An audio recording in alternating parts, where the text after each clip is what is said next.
And if I were to say to you right now, Christopher, what do you like about being white? What would you say? I don't know. Again, it's such an amorphous term. It's like a census term or a But crude can you do me a favor? Indulge me. Indulge me for one. Just we're running out of time. Indulge me for me. Oh my God. This is the 2-minute equivalent of just say it. You want to say the N-word? Just say it. That's what he's doing to him right now. You guys have seen that video, right? Of the black dude. It's a sketch, right? Where he's like, oh, we're having an argument about the N-word. Just say it. Hell, I'll say it with you. Come on. Just say it. Indulge me. Just say it with me. That's what he's doing to him. It's great. Come on. Go ahead. Talk to me about powerful white people. This is the sketch. Yeah, this is great. Saying N-word this and N-word that. African-American rappers saying N-word this and N-word that, but a Caucasian can't. So say it. Say what? Say the word you want to say. I'm not saying that I want to say it. I'm just saying that I can't. Sure you can. Say it. Say it right now. I will say it with you. Okay, this is hypocritical. You know we can't. Sure you can. This is America. Both of you. Say it. All right, I think we can move on. Why? Why move on when you want to say it? Both of you want to say it. Huh? All together, everybody. He sounds it out too. Oh, it's so good. This is literally that, but in real life. I mean, I understand you see it as all these things, but you know the world reads you as white.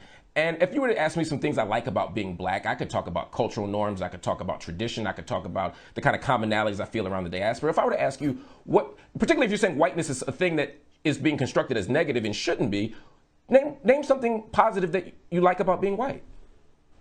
Well, sure. I'll answer with a thing. There's a lot of documents that are floating around public schools that say things like timeliness, showing up on time, is a white supremacist value or a white dominant value. Things like rationality, things like the Enlightenment, things like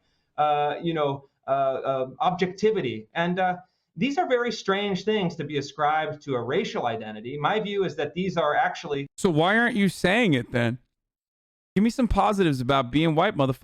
I want to hear it too. He's such a pussy. Oh, what happened, Georgetown? Huh? What happened, Georgetown? What you can't say like white people are on time, so you gotta say, oh, these documents are saying white people are on time. Come on, dude, say white power one time. I want to hear him say it. White power. Should be. That's not a fair question, but I love it. No. It's only a fair question because that is the worldview that he's advocating for. It's a fair question because he is saying that there are positives to whiteness and that like these things that are being discussed are negatives about being white, or like that's the reason why it's a fair statement to say. Because the reality is that a normal person or a well-educated person that knows better is supposed to say whiteness as a concept has been built around, it is a totally made-up concept, and it's built around exclusion, and it's built around blood purity, and whiteness as a concept is greatly expanded throughout time. So associating any sort of like tangible characteristic with whiteness when it's basically a substitute for whatever the dominant majority culture is or attitudes are is idiotic, okay? And it's oftentimes very bigoted. That's the real answer to that question. I can't give you any like dominant attitudes that can be ascribed to white people because are you asking me what is white in 1817? Are you asking me what is white in 1937? Are you asking me what is white in 2020? That's the difference. It just comes all the way back to the one-drop rule and justifying colonialism and oppression. That's it. All of the values that he can tangibly associate with whiteness are values that revolve around privilege, and he doesn't want to say that.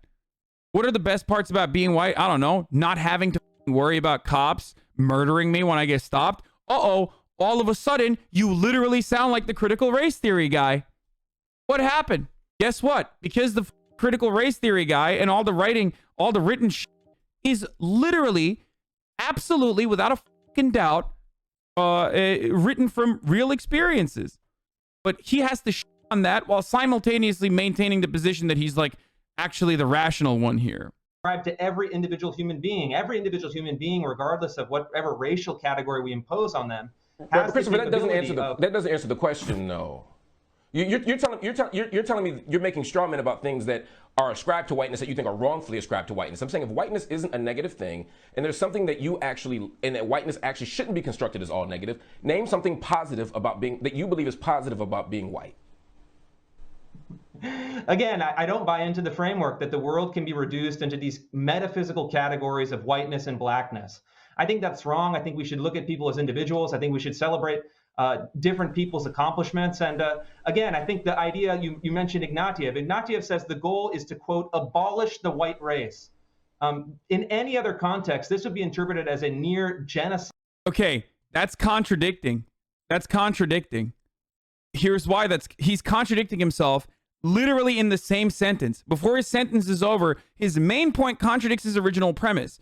So if whiteness and blackness are amorphous concepts that we should not be focusing on, then why the are you getting upset about the concept of whiteness? Why is there a tangible concept of whiteness that you simply cannot touch while you need to protect it still? If it's not a real thing, then why would you get this butthurt over it?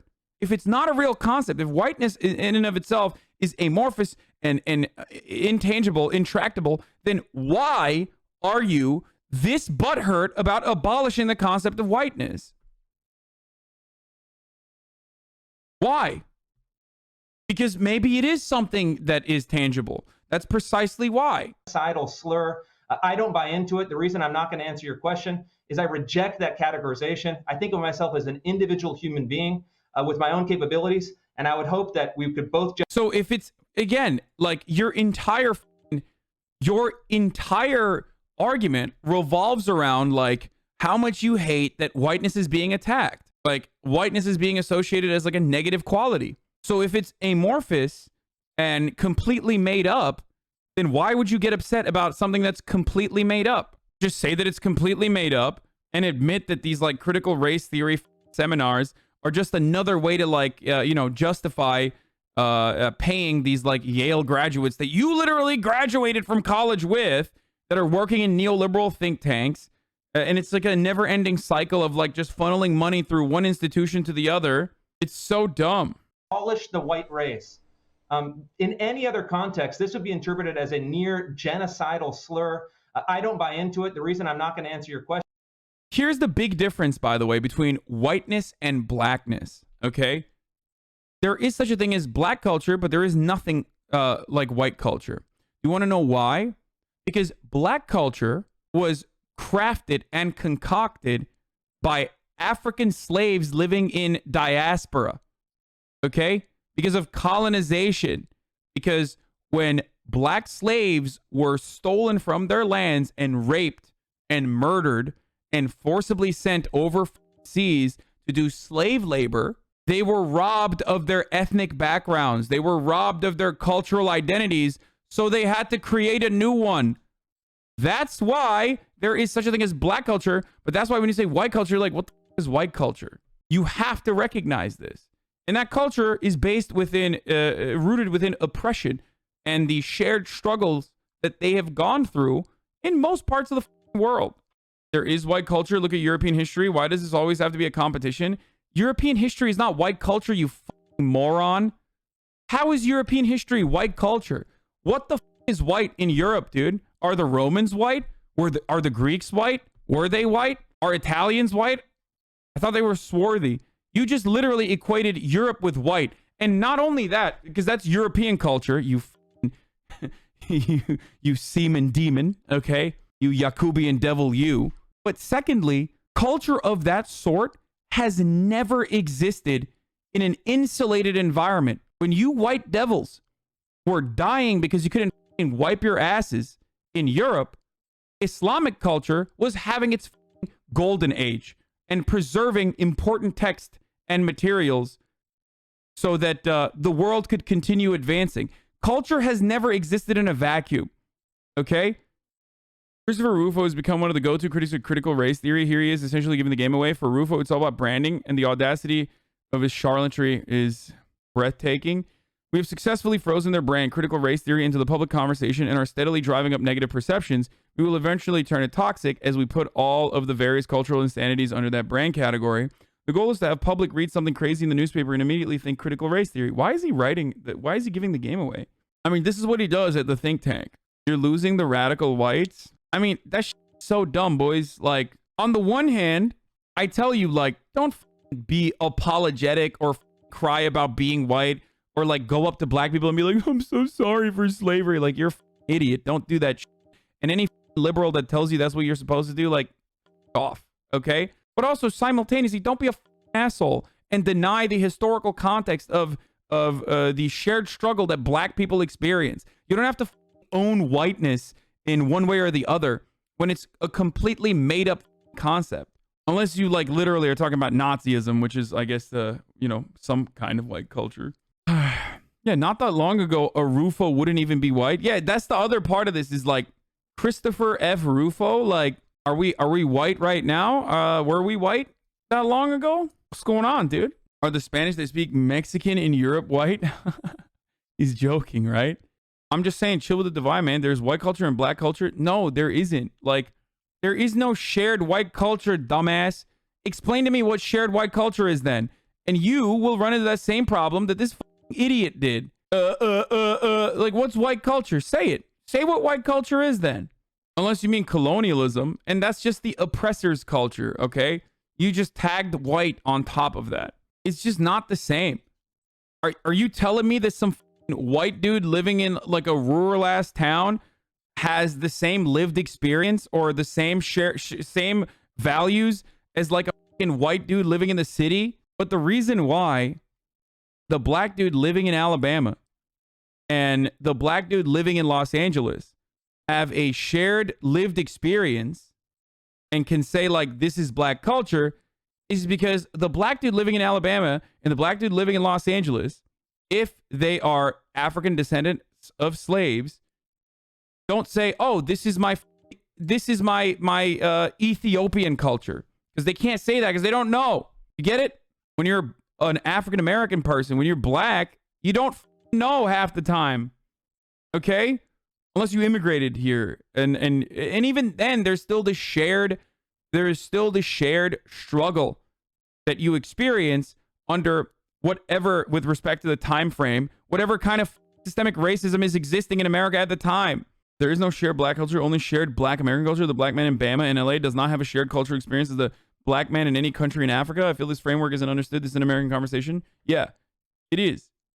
Unless that African man comes to America and then they will be subjected to the same kind of attitudes, even though, as some of my more elitist African friends will literally treat, when they first come to America, treat black Americans as though they are different than they themselves, will quickly learn in the eyes of a white police officer, you're just black. You're not Nigerian, okay? It doesn't matter if your dad's a doctor. So very quickly, you turn into a black person. People who are throwing up question marks, I don't think you understand. Like, I probably never met an African black person, like an African immigrant. Please explain this to my African dad. Thinks he can just tell the police he's African and all goes well. Yeah, like, if you're coming into America as an immigrant from like an African country, you're either really poor or really rich. You either came in through like some stroke of luck with refugee status, or you're fucking super loaded and very like super educated, super fucking loaded, and you came to and you're from the bourgeois class in your own respective country. So you come to America and you're like, oh yeah, what the like, I don't understand. I dominate. What's happening? And then boom, all of a sudden, nope, you're no longer from that same class. All of a sudden, you are reduced to your blackness. And that's what I mean when I say like, that's the dominant white culture in America specifically, or not the white culture, sorry, black culture. I don't want black culture to be solely centered around suffering. As a child of the Nigerian diaspora, I'm going to be lumped in with black Canadians and Americans. So I think in that sense, I can share both cultures. I personally relate to my black Canadian friends on hair issues. There is joy to not only suffering, straight up. But notice how you said, like, I personally relate to my black friends on hair issues. That wouldn't normally be a issue if you were still in Nigeria, but it's an issue because you are now reduced not to being a Nigerian, but you are now reduced to just being black. living in a predominantly white space that has built all of its institutions on those fundamental principles of preserving whiteness. I know you're woke, but sometimes you just blow my mind with your updated wokeness. And I mean, it's not updated. These are all the things that I have knowledge over that are the reason why I deliver the other takes, I guess.